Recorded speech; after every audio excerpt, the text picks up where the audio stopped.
Hello, in front of me I've got Xiaomi 12. In this video I'll show you how to manage Google Pay app. In the beginning, let's enter Google Pay, select account,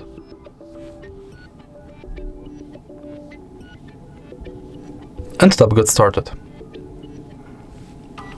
As you can see, from the homepage of Google Pay, you can add payment method and different types of cards. If you go here, you've got access to all of payment methods, full list of participating banks,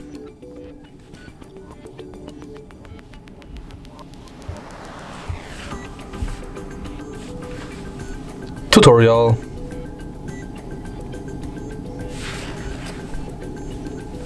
and your full activity.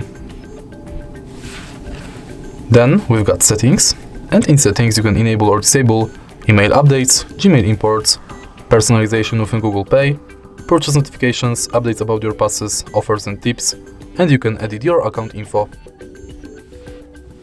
Then we've got Contactless Setup, where you can set payment method, check if NFC is on, if Google Pay is set as your default, if you've got a lock screen set, and if your phone meets security requirements. Then we've got help and support, send feedback, and in the end, access to our Google accounts. And that's it. If you find this video helpful, please leave like, comment and subscribe.